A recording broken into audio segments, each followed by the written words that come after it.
नमस्कार प्यारे साथियों मित्रों, आज साथियों 25 मई आज कुछ इंपॉर्टेंट अपडेट देखेंगे जो प्रतियोगी छात्र छात्राओं से जुड़ी हुई साथियों।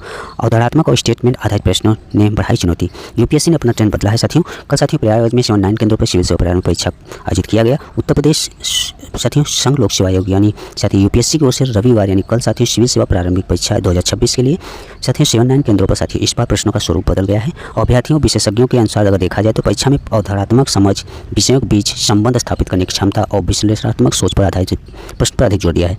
इस बार साथियों जो जीएस के प्रश्न लंबे स्टेटमेंट आधारित और बहुस्तरीय ने उलझाया है।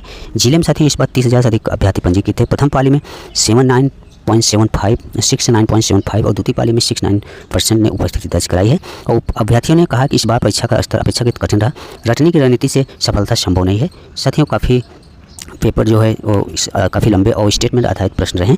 सिविल सेवा परीक्षा से जुड़ी परीक्षाओं के विशेषज्ञ केपी द्विवेदी के अनुसार जीएस के पेपर में भारतीय राज्य व्यवस्था में 10 और इतिहास में साथियों 21 प्रश्न पूछे गए। पिछले प्रश्नों में जहां पर्यावरण से लगभग 15 प्रश्न, वही इस बार 5 ही प्रश्न आए। पर्यावरण पिछले बार साथियों 15 प्रश्न आए थे, लेकिन वही इस बार साथियों से 5 ही प्रश्न आए। अर्थव्यवस्था में 19 प्रश्न पूछे गए। और प्रतियोगी परीक्षाओं के जो जानकार है बी सिंह ने बताया कि प्रारंभिक परीक्षा अब केवल तथ्यों को याद रखने की परीक्षा नहीं रह गई है। विषयों की गहरी समझ, समसामयिक घटनाओं का विश्लेषण और अवधारणात्मक स्पष्टता विकसित होने से ही मिलेगी सफलता। साथियों सीसेट का पेपर की बात करें तो पिछले वर्ष की तुलना में अपेक्षाकृत सरल रहा इस बार सीसेट का पेपर। सीसेट पेपर में साथियों हिंदी मीडियम कैंडिडेट ज़्यादा इसमें साथियों फेल होते हैं। साथियों ये क्वालिफाइंग मार्क्स इसमें होता है, जरूर इसमें बिना क्वालिफाई किए साथियों जीएस का पेपर का साथियों चेक नहीं होता है। और संचार कौशल और तार्किक क्षमता से जुड़े प्रश्न ज़्यादा थे। इतिहास, कला एवं संस्कृति से करीब 20 प्रश्न पूछे गए, जबकि वही 2025 में इनकी संख्या साथियों 16 थी। इस बार साथियों आर्ट एंड कल्चर से 20 प्रश्न पूछे गए। प्रश्नों में प्राचीन नदियों के प्रभाव परिवर्तन, प्रारंभिक बौद्ध मूर्तिकला में रिक्त स्थान का महत्व, हड़प्पा सभ्यता का पुरातात्विक खोज और 1939 में सुभाष चंद्र बोस की ओर से फॉरवर्ड ब्लॉक के गठन के कारण पूछे गए थे। और साथ ही 1856 के अवध के विलय के बाद ब्रिटिश नीतियाँ वो कर्नाटक और हिंदुस्तानी संगीत के रगों के संबंध जैसे विषय इसमें साथियों शामिल है।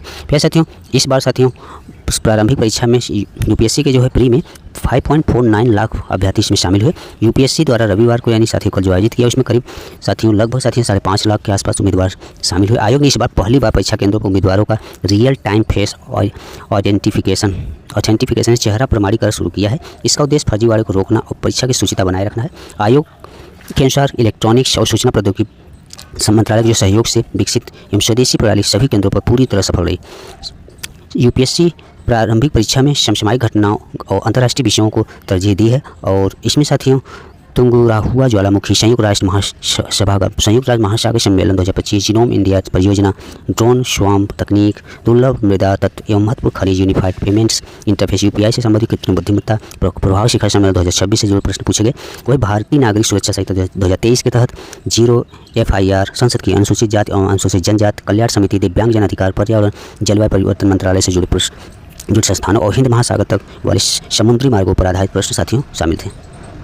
ये रहा साथियों यूपीएससी से संबंधित अपडेट। साथियों इसका आंसर कि आप लोगों को 31 मई तक यूपीएससी प्रारंभिक परीक्षा का आंसर भी आप लोगों को जारी करेगा। आयोग के अध्यक्ष अजय कुमार ने बताया कि 31 मई तक अभ्यर्थी पोर्टल पर अपने उत्तर देख सकेंगे और प्रश्नों पर आपत्ति भी साथियों दर्ज करा सकेंगे। जो विदित होगी। अभी तक भर्ती प्रक्रिया पूरी होने के बाद आंसर की साथियों जारी की जाती थी, जिसमें लगभग 1 साल का समय लग जाता था। रविवार को परीक्षा व्यवस्थाओं का निरीक्षण करने में मेरठ पहुंचे आयोग के अध्यक्ष अजय कुमार ने बताया कि अभ्यर्थियों की सुविधा के लिए इस बार देश के 3 नए शहरों में परीक्षा केंद्र बनाए गए थे, जिसमें कानपुर, भुवनेश्वर के साथ मेरठ भी शामिल है। मेरठ में पहली बार रविवार को 14 केंद्रों पर परीक्षा आयोजित की गई।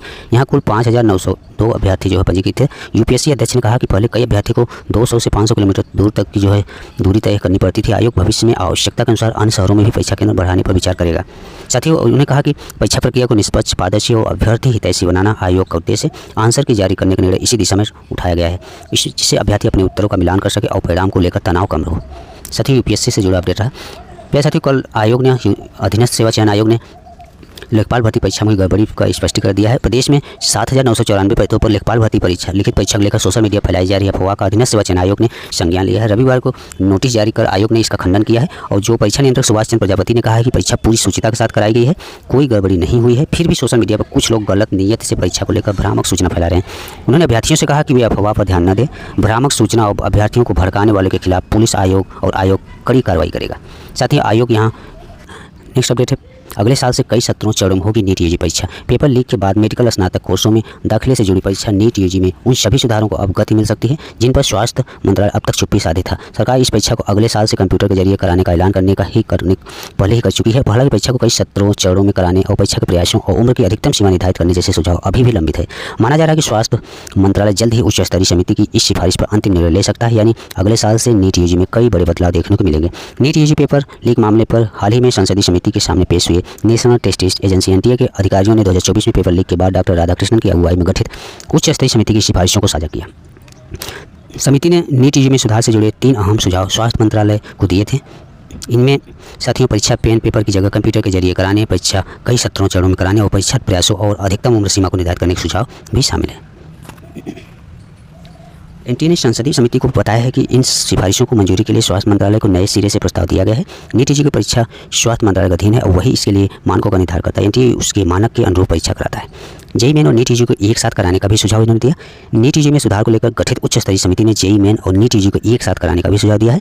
एनटीए ने संसदीय समिति को बताया है कि उसने इस दिशा में मंथन शुरू किया है। हालांकि मौजूदा परिस्थितियों में इसे कराना थोड़ा कठिन है, क्योंकि नीट यूजी और जेईई में मेन शामिल होने वाले बड़ी संख्या में छात्र ऐसे होते हैं जो 12वीं की पढ़ाई मैथ और बायोलॉजी दोनों ही करते हैं और दोनों ही परीक्षाओं में शामिल होते हैं। जिस पर परीक्षा में उन्हें अच्छी रैंकिंग मिलती है उसमें दाखिला ले लेते हैं। फिर साथियों नीट पेपर लीक मामले में आरोपी शुभम खैरनार 6 जून तक न्यायिक हिरासत में है। नीट यूजी 2026 पेपर लीक मामले में गिरफ्तार आरोपी शुभम खैरनार को राउज एवेन्यू की विशेष अदालत ने 6 जून तक के लिए न्यायिक हिरासत में भेजा है। रविवार को रिमांड अवधि समाप्त होने पर सीबीआई ने खैरनार को विशेष न्यायाधीश रुचि अग्रवाल के समक्ष पेश किया। सीबीआई ने कहा कि आरोपित परीक्षा शुरू होने से पहले सवालों को लीक करने में सक्रिय रूप से शामिल रहा। आरोपी को न्यायिक हिरासत में रखना जरूरी है ताकि साक्ष्यों से छेड़छाड़ और जांच से जुड़ी गवाहों को प्रभावित करने से रोका जा सके। जांच एजेंसी ने यह भी कहा कि आरोपी के भाग जाने या भौतिक या डिजिटल साक्ष्यों को नष्ट करने की संभावना से इनकार नहीं किया जा सकता। नेक्स्ट है साथियों, उत्तर प्रदेश शिक्षा सेवा चयन आयोग अंग्रेजी में भी टीजीटी पीजीटी भर्ती परीक्षा का पाठ्यक्रम जारी करेगा। ये साथियों आयोग द्वारा निर्णय लिया गया है। उसमें साथियों टीजीटी पीजीटी प्रधानाचार्य प्रधानाध्यापक और सहायक अध्यापक संबद्ध प्राइमरी पदों की नई भर्ती परीक्षा में इस बार पाठ्यक्रम हिंदी के साथ अंग्रेजी भी उपलब्ध कराया जाएगा। अब तक आयोग की वेबसाइट पर केवल हिंदी माध्यम में ही पाठ्यक्रम अपलोड होता था। आयोग के जो अध्यक्ष प्रशांत कुमार ने बताया कि हाल ही में आज टीजीटी और पीजीटी परीक्षाओं के दौरान ये बात सामने आई है कि प्रश्न पत्र हिंदी और अंग्रेजी दोनों भाषाओं में होते हैं। साथियों टीजीटी का परीक्षा 3 और 4 जून को प्रस्तावित, लेकिन पाठ्यक्रम केवल हिंदी में उपलब्ध है। इससे सीबीएसई, यूपी बोर्ड, अंग्रेजी माध्यम और आईसीएसई पृष्ठभूमि के अभ्यर्थियों को कठिनाई होती थी।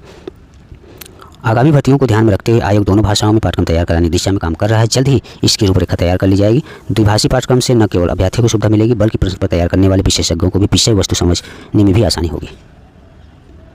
23,000 से अधिक पदों पर भर्ती की तैयारी है। शिक्षा निदेशालय ने अशासकीय सहायता प्राप्त माध्यमिक विद्यालयों में रिक्त 23,213 पदों की समय की सूचना आयोग की भेज दी है। इसमें प्रधानाचार्य के 1502, प्रधानाध्यापक के 1003, पीजीटी के 2705 और टीजीटी के 16,114 और सहायक अध्यापक के 1889 पद शामिल है। नई भर्ती प्रक्रिया जल्द शुरू होने की संभावना है। शिक्षा निदेशालय ने अशासकीय सहायता प्राप्त माध्यमिक विद्यालयों में रिक्त 23,000 से अधिक पदों की समय की सूचना आयोग को भेज दी है।